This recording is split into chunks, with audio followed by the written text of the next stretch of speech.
Hello students, I am doctor Rekha Prajapar. आज के इस वीडियो लेक्चर में हम बात करेंगे हेलिक्स ट्रैवलिंग वेव ट्यूब्स की। सबसे पहले 1944 में कॉपनहेगन ने हेलिक्स ट्रैवलिंग वेव ट्यूब को इन्वेंट किया था, बट फर्दर इस हेलिक्स ट्रैवलिंग वेव ट्यूब के स्ट्रक्चर में काफ़ी चेंजेस किए जा चुके हैं। मोस्टली ट्रैवलिंग वेव ट्यूब्स का मेन एप्लीकेशन है हाई एवरेज पावर पर्पजेस के लिए, like radar transmitters, coupled cavity traveling wave tubes, in which these helix traveling wave tubes are mostly used. अगर मेजरली हम बात करते हैं ट्रैवलिंग वेव ट्यूब्स और क्लाइस्ट्रॉन्स की, तो दोनों के बीच में कुछ मेजर डिफरेंसेस हैं, and these differences are elaborated here in terms of the 3 points. First major difference between TWT and the klystron is that कि जब हम TWT की बात करते हैं तो TWT means travelling wave tube में इलेक्ट्रॉन बीम और RF सिग्नल का जो इंटरेक्शन होता है वो उस सर्किट की एंटायर लेंथ में कंटिन्यूअस होता है। बट लेकिन जब हम बात करते हैं क्लाइस्ट्रॉन की, जैसे कि हम ऑलरेडी रिफ्लेक्स क्लाइस्ट्रॉन और टू केविटी क्लाइस्ट्रॉन को डिस्कस कर चुके हैं, तो क्लाइस्ट्रॉन में जो इंटरेक्शन होता है इलेक्ट्रॉन बीम और RF फील्ड का, वो केवल फ्यू रेजोनेंट कैविटीज के गैप के बीच में होता है। This is a major difference between the klystron and the TWT. The second major difference between the TWT and the klystron is that कि TWT में जो wave होती है that is a propagating wave, but klystron में that is not a propagating wave. Third major difference is that TWT coupled cavity में there is a coupling effect between the cavities, but when we talk about the case of the klystron, each cavity operates independently. It means क्लाइस्ट्रॉन में कोई भी cavity को हम couple नहीं करते हैं, लेकिन ट्रैवलिंग वेव ट्यूब में हम कपलिंग की बात करते हैं between the cavities.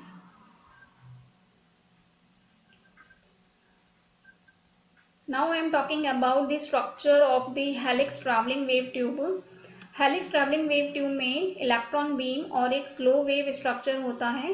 Travelling wave tube में इलेक्ट्रॉन बीम का फोकसिंग की जाती है एक कांस्टेंट मैग्नेटिक फील्ड के द्वारा, जिसकी जो डायरेक्शन होती है वो स्लो वेव स्ट्रक्चर और बीम की डायरेक्शन के में होती है, और इस टाइप के स्ट्रक्चर को ओ टाइप ट्रैवलिंग वेव ट्यूब कहा जाता है। जहाँ पे जो मैंने बात करी है स्लो वेव स्ट्रक्चर की, इसके बारे में अभी हम आगे और डिटेल में स्ट्रक्चर करेंगे।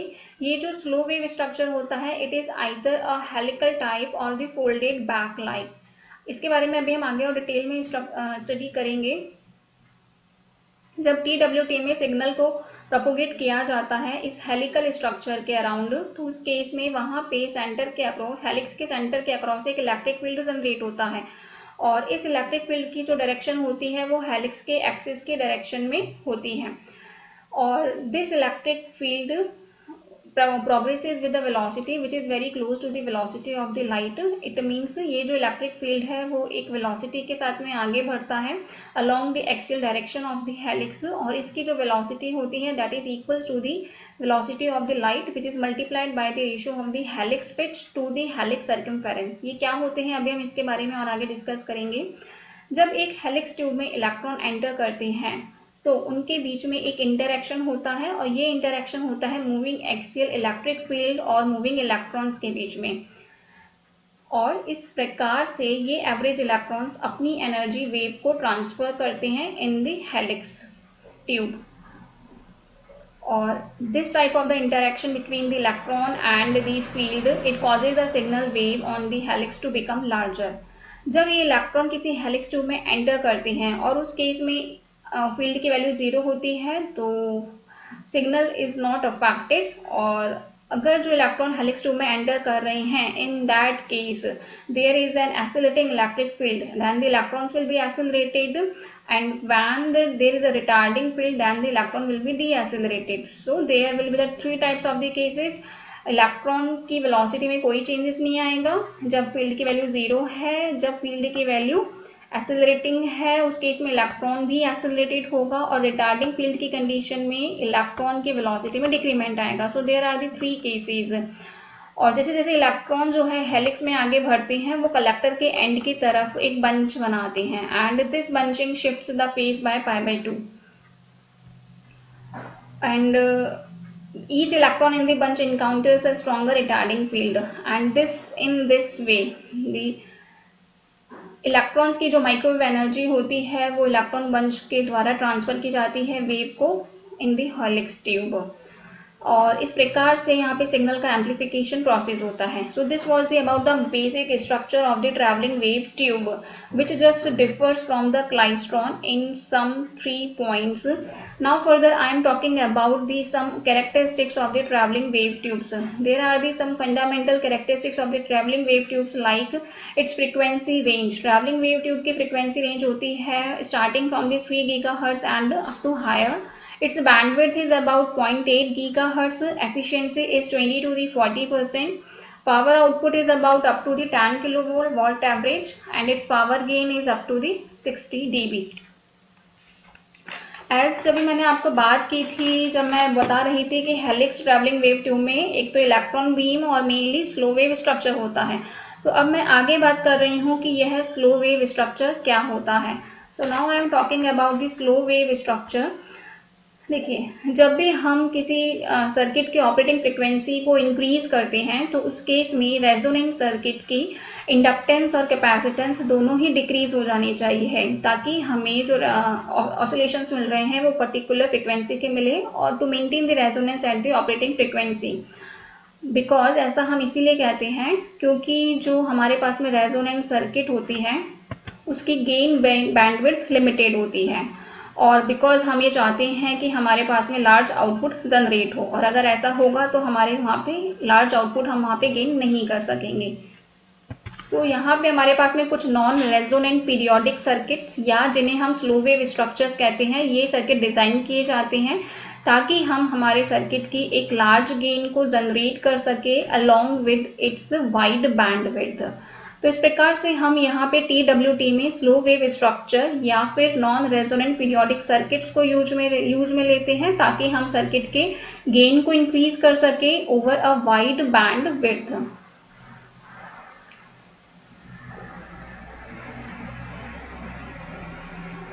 आप यहाँ पे इस फिगर में देख सकते हैं कि हमने यहाँ पे कुछ स्लो वेव स्ट्रक्चर को हमने यहाँ पे प्रेजेंट किया है, and these are the some types of the slow wave structure A, B, C, D and E. This A figure is representing the helical structure. This figure is known as the helical line structure. This is a slow wave structure जिसे हम traveling wave tube में use में लेंगे. Second one is the folded back line structure. Third one is the zigzag line. You can see that it is in the shape of the zigzag line, so it is termed as the zigzag line. D is the interdigital line structure, and the last one, that is the E, is the corrugated waveguide. So this was the figure which was showing the slow wave structures. So mainly जो slow wave structures होते हैं एक प्रकार के special circuits होते हैं जिनको कि हम माइक्रोवेव ट्यूब में यूज में लिया जाता है, जो कि एक पर्टिकुलर डायरेक्शन में इलेक्ट्रॉन की वेलोसिटी को रिड्यूस करने के काम में लिया जाता है, साथ ही इलेक्ट्रॉन बीम का सिग्नल के साथ में इंटरेक्शन हो सके, उसके लिए हम यहाँ पे स्लो वेव स्ट्रक्चर्स को हम मोस्टली यूज में लेते हैं. और जब हम यहाँ पे बात करते हैं ट्रैवलिंग वेव ट्यूब की और मैग्नेट्रॉन टाइप के डिवाइसेस की, तो उस केस में जो इलेक्ट्रॉन बीम होती है that should be in step with the microwave signal. So उस केस के लिए हम यहाँ पे स्लो वेव स्ट्रक्चर को यूज में ले रहे हैं, क्योंकि जो इलेक्ट्रॉन बीम होती है it can B accelerated only to the velocities that are about a fraction of the velocity of light. हम यहाँ पे हमने कहा था कि जब वो जो इलेक्ट्रॉन्स जब उस हेलिकल स्ट्रक्चर से पास होते हैं, जैसे कि मैं आप यहाँ पे देख सकते हैं, हम यहाँ पे बात करेंगे इस टाइप के हेलिकल स्ट्रक्चर की, जब वो इलेक्ट्रॉन बीम इस हेलिकल स्ट्रक्चर में पास होते हैं और यहाँ पे हमने फील्ड अप्लाई किया है, तो फील्ड के 3 केसेस हो सकते हैं. जब यहाँ पे 0 होगा तो इलेक्ट्रॉन की कोई वेलोसिटी में चेंजेस नहीं आएगा. जब यहाँ पे हमने एक्सीलरेटिंग फील्ड लगाएंगे तो इलेक्ट्रॉन की वेलोसिटी इंक्रीज हो जाएगी, और जब यहाँ पे रिटार्डिंग फील्ड होगा तो इलेक्ट्रॉन की वेलोसिटी रिड्यूस हो जाएगी. तो इस प्रकार से यहाँ पर एक बंचिंग प्रोसेस जनरेट होता है. सो हम यहाँ पे यह कह रहे हैं कि जो इलेक्ट्रॉन की वेलोसिटी में हम यहाँ वेरिएशन देख रहे हैं that are just in some fraction of the velocity of light. So in that case slow wave structure must be incorporated in the microwave devices, ताकि जो इलेक्ट्रॉन बीम है that can keep pace with the phase velocity of the microwave signal, ताकि उनका वहाँ पे एक effective interaction हो सके. अभी हमने ऊपर 5 टाइप के स्लो वेव स्ट्रक्चर की बात करी है, बट जो मेनली कॉमनली जो स्लो वेव स्ट्रक्चर यूज में लिया जाता है that is helical coil with a conducting cylinder, जैसा कि अभी मैंने फिगर ए में आपको सामने शो किया था. फर्दर अब हम ये बात कर रहे हैं कि अगर हम यहाँ पे फिगर में आप देख सकते हैं कि आपके सामने एक हेलिकल स्लो वेव स्ट्रक्चर है. This type of the helical wave slow structure in which the interaction of the electron is taking place with the field and the velocity modulation process will take place. So this is the helical slow wave structure and this is the helical coil and this is representing the one turn of the helix. Now you can see here that this is the P. This distance is showing the helix pitch and psi. This is the angle, this is the pitch angle, and here is the small d which is the diameter of the helix. So this diagram is representing the one turn of helix and this is the angle of psi, that is the pitch angle. When sine of psi is taken into the consideration of this one turn of the helix, then sine psi we would be evaluating the sine of psi, that will be the p upon under root of the p square plus pi d ka whole square. And this is the ratio of the phase velocity along with the pitch to the phase velocity along the coil. So this is the value of the sine psi which we have evaluated for this one turn of the helix, representing some parameters for this helical slow wave structure. But generally जब हम बात करते हैं इस helical coil की, then this helical coil is consider to be filled with a dielectric cylinder. यहाँ पे हम डाइलेक्ट्रिक मटेरियल से फिल्ड इस हेलिकल स्ट्रक्चर को कंसीडर करते हैं. और जब हम यहाँ पे डाइलेक्ट्रिक के कंसेप्ट को इंट्रोड्यूस करते हैं उस केस में an expression for the phase velocity in the axial direction will be modified with including the term of the under root of the mu epsilon. तो जब हमने यहाँ पे डाइलेक्ट्रिक के कंसेप्ट को इंट्रोड्यूस किया है, इन that case N expression for the phase velocity will be given in term of the equation number 2 and that will be the Vp epsilon, that is equals to the P upon under root of the mu epsilon into the P square plus pi d का whole square. अगर हम यह consider करते हैं कि जो material का जो डाइलेक्ट्रिक कांस्टेंट है that is too large, in that case slow wave structure में इंट्रोड्यूस कंसिडरेबल लॉसेस. उस केस में माइक्रोवेव डिवाइसेस में slow wave structure definitely will introduce हम लॉसेस और वहां पे हमारे डिवाइस की एफिशिएंसी भी कम हो जाएगी. And if we are talking for the case of the small pitch angle, अगर हम यहाँ पे साई की स्मॉल वैल्यूज के लिए बात कर रहे हैं, उस केस में phase velocity that is along in the direction of the coil in free space is approximately represented by the Vp, that will be the Pc upon pi d and that will be equals to the omega upon beta. हम जानते हैं कि phase velocity के लिए expression दिया जाता है Vp that is equals to the omega upon beta. तो यहाँ पे जब हमने स्लो वेव स्ट्रक्चर और हेलिकल स्ट्रक्चर के लिए एक ओमेगा बीटा डायग्राम प्लॉट किया, you can see that graph is plotted between the omega and beta and there is some dotted line and there is some regular line. This regular line is showing the Vp, that is the phase velocity, and this is representing the omega upon beta that is equals to the C. And this figure shows the omega beta diagram for a helical slow wave structure, जिसको हम Brillouin diagram भी कहते हैं. So this figure is also known as the Brillouin diagram. Mostly ये जो helix W omega beta diagram है, इसको mostly हम यूज में लेते हैं किसी भी हेलिक्स स्लो वेव स्ट्रक्चर के डिजाइनिंग में, क्योंकि जब हमें यहाँ पे किसी हेलिकल वेव स्ट्रक्चर के लिए बीटा की वैल्यू मिल जाती है, उस केस में वीपी की वैल्यू को इजीली फाइंड आउट किया जा सकता है for a given dimension of the helix. Further अगर हमें यहाँ पे ग्रुप वेलोसिटी वेव की बतानी होगी, then it can be calculated merely by the slope of this curve. So further now I am evaluating the grip velocity, and this grip velocity will be represented as the omega of gr, that is equals to the del omega upon del beta. But अगर अब हमें यहाँ पे किसी भी structure को एक slow wave structure की फॉर्म में यूज में लेना है, then there should be have the property of the periodicity in the axial direction. और उस केस में यह कहा जाता है that phase velocity may be smaller than the velocity of light, कि जब हम यहाँ पे periodicity के concept को axial direction में include कर रहे हैं, तो उस केस में जो phase velocity होती है along the axial direction which is usually obtained by the Fourier analysis of the waveguide, ये phase velocity may be smaller than the velocity of light.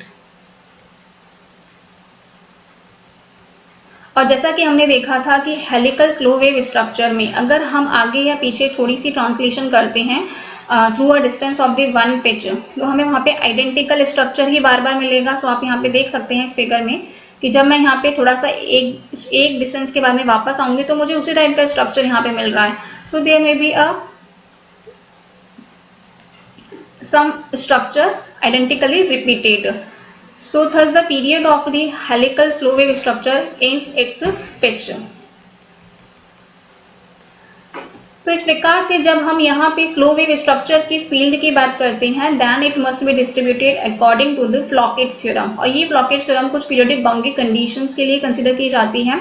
अब अगर हमें यहाँ पे इस फ्लॉकेट थ्योरम का स्टेटमेंट दिया जाता है तो इसका स्टेटमेंट यह कहता है कि जो इलेक्ट्रोमैग्नेटिक फील्ड के लिए स्टेडी स्टेट सॉल्यूशन होते हैं of a signal propagating mode in a periodic structure have the property that fields in adjacent cells are related by a complex constant। कहने का मीनिंग यहाँ पर ये है कि अगर कोई पीरियोडिक स्ट्रक्चर है, जैसा कि अभी हमने ऊपर बात की थी कि हमारा जो हेलिकल स्ट्रक्चर है उसमें अगर हम एक पिच लेंथ के ओवर अगर हम बात करते हैं तो उसके बाद में वो स्ट्रक्चर वापस से रिपीट होता है।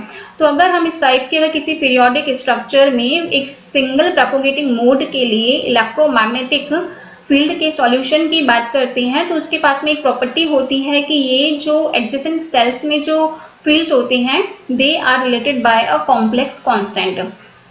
अगर हमें यहाँ पे मैथमेटिकली इस स्टेटमेंट को रिप्रेजेंट करना हो, फ्लॉकेट्स थ्योरम के स्टेटमेंट को अगर मैथमेटिकली रिप्रेजेंट करना हो, then it is represented as E X Y Z minus